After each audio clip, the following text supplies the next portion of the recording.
Mga brothers, mamamalingki ulit si ka-brother Ed. Ngayon po ay weekend. Para, kasi every weekend ako namamalingki mga brothers. Ako namalingki ako hanggang pang isang linggo lang para may pasok kami. Para, ano na, hindi pa balik-balik. Saka mas nakakatipid kami pag lingguhan ng pamalingki. So, nandito pala yung La Pamilya ni Kameses mga ka-brothers. Si Nanay, saka yung ate ni, kapatid ni Kameses, saka yung pamangkin, nandyan, si Ramram. So, ito si Bibi. Bibi Didi, say hi! Hello! Don't forget to subscribe! Ang likuran mga ka-brothers, sabi nanay ay tutulungan daw kami na maglinis ng likuran ng mga tanim namin mga ka-brothers. Kaya mamaya po, pag balik sa palengke, tinakong ako may time pa, tulungan ko sila. Tapos magluluto kami ng tananghalian. Kasi yung aming likuran po ay napakasukal na. Let's go! So ito pong mga mga kabatas, kung mabilis kasi dumami, gumagapang sila. Saka baka bahayan ng ahas. So bubunutin namin yan. Tapos magtatanim na kami ng ilang piraso pa na bagong tanim. Yung okra nandiyan na yan, hindi naman ito madami. Kahit pizza ni nanay mga kabatas. Ginugurayan na namin yan, malalaki na. Kaya ito, dilinisan na namin to. Saka, yan mga ka-brothers, yung talbos ng kamote, bubunutin ulit namin yan, lilinisan. Kasi baka babahayan na ito ng ahas. Baka dito mag-stay yung mga ahas yan. So, magtanim kami ng panibago. Or baka hindi na kami magtanim dyan kasi meron na kaming tinanim ng kamote sa labas mga ka-brothers. Yan natin dito. Makatalong ang tanim namin dyan kasi mabilis dumami eh.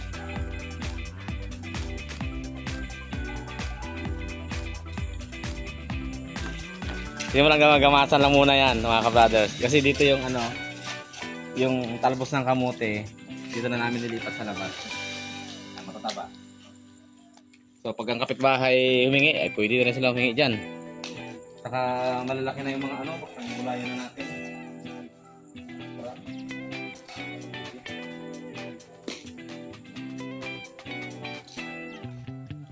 Malaki lang ako lang din na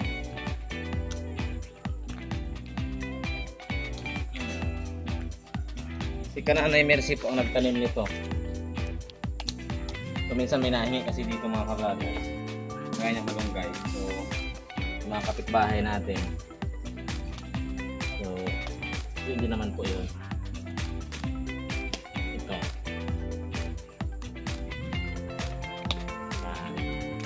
So ito piraso na to.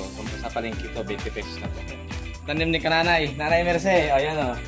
Ako natin yung isa. Hinog na. Ayan. So wala kasi kaming time masyado ni Kameses eh. Baka may summer. Subukan namin makatanim kami dito sa paligid. Okay?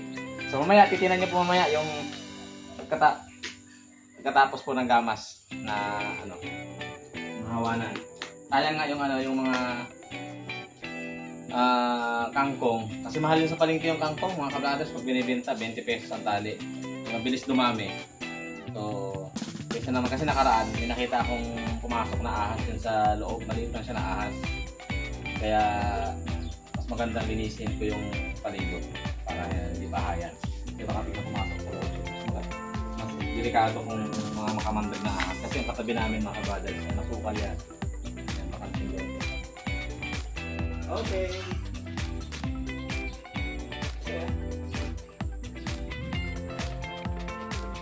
Oh! Kapag-brothers! Kalaro na si Bebe. Dami kong pinamili. Puro mga matataas ang presyo. Unboxing for today's video. Bumili tayo ng suman ni Bebe. Yay! Karne. Pang isang linggo na karne. Pili tayo ng sitaw kasi ang tawag doon. Try natin magluto ng Bicol Express. Manok? Ano bubuksan nito? Bumili tayo ng sampalok. May sasabawan tayo mga ka-brothers. Dahil ang sasabawan natin ay yung huli nila Eric. Banak. Yan, sariwang-sariwa. Sabawan natin yan mga kabrothers. Binili rin tayo ng hipon. Yung isa. Yung hipon na binili ko, yung isang hipon, ito yung mas masarap, yung native na hipon mga kabrothers. Halo natin sa sinigang. Tapos bumili tayo ng tulingan ginit. And then, bumili tayo ng crabs. Yan, kaya tayo naman yung mura-murahin na crabs. Yan. Alimasag. At, uli, pusit. Yan po. Luto tayo maya. Habang busy ang mga kananay. Ito si Ray Ray, di na mapakali sa kanyang suman, no? Lagyan natin to ng... Okay! Oo. The amount! Give kay mami, open natin. Opo. Ihaw-ihaw. Ihaw-ihaw tayo ngayon. Yan. Mayroong karne. May pusit. Yan, inihaw yan na kabata. Tapos itong alimasa. Kaya na natin, lagyan ng ano. Right. Is right.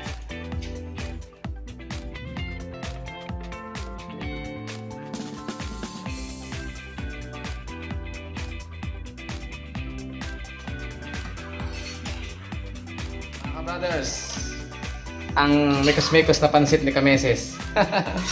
Kasi mayroon tayong bisita mamaya na parating. Kaya nagdagdag kami ng lutuin. Luto kami ng pansit. Giniling na karning halo niyan. Lutuin natin to mga ka-brothers. Tapos ito ay iihawin lang natin. Saka yung hipon, inihaw po yan.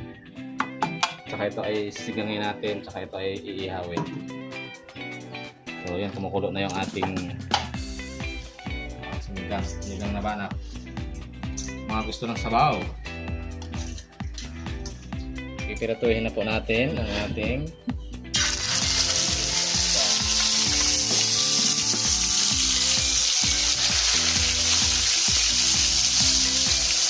gilit.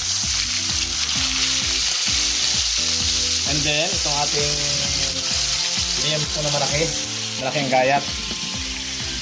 Yan. Kailangan pang yan po lang yan. Marami tayong mga sari-sari na lulutuin na maya.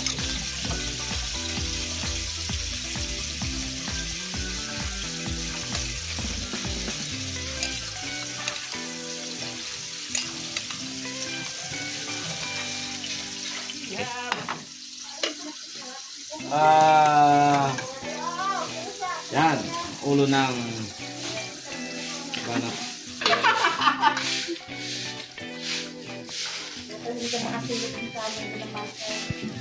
Okay mga ka-brothers.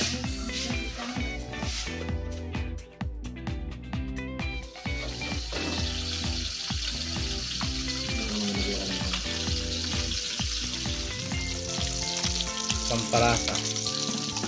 Lalagyan natin ito ng ilang pirasong hipon na native para mas ganun naman. Lalagyan natin ng native na hipon mga ka-brothers. Yung ating sinigang. Pampalasa pa. Ganyan lang ito yan. Nabawa. Okay. Naumuha ng gabi mga puso. Kuha ko na ang malalaki ang laman. Kaya sa paglilinis. Ang gabi. Ang gabing malaki na ang laman. Malaki na? Ayaw. Kukunin na. Ayan.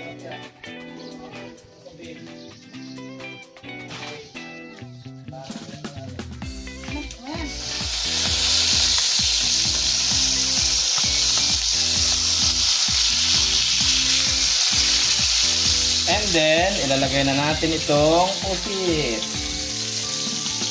Yan. Inihaw na pusit.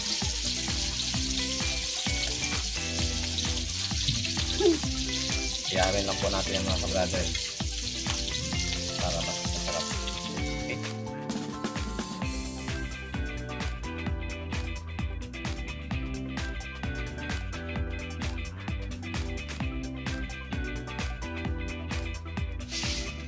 Yan na po ang inihaw na pusit.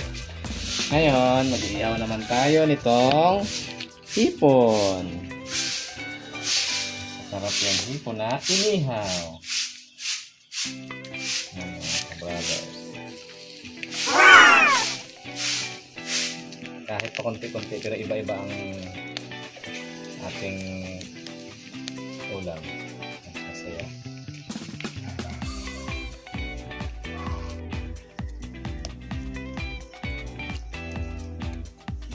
Yan na po ang ating inihaw na hipon. Yan na ka bibi. Basta yung ating inihaw mga ka-brothers.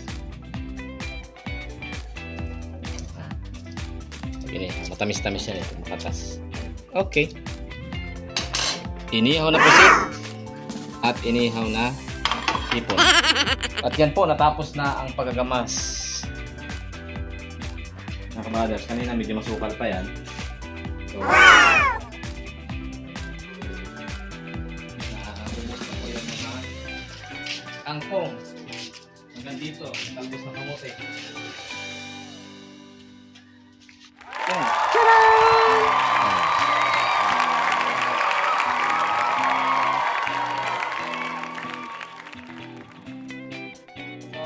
Ito yung ating isda. Yan, sinabawan. Nabanak na may kunting hipon. Tapos alimasag, inihaw na hipon at inihaw na pusit. Yan, ito, liempo. Okay, so ito yung ulam namin kanina, umaga. That's it? Pray mo na. Pray, bebe, pray. Pray. Kumain na. Pray mo na, pray. Pray. Ano nangyari sa Thank you, Lord. Amen. nangyari sa nagkaya na ako? Yan po, si Kananay. Ayan, kain na tayo. Kuha na silang ulam. Yeah. Ayan, si Rai Rai. Yan. Ay na po, ay Sige. Diyan na kayo mag-asawa. Kundi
You say like and subscribe.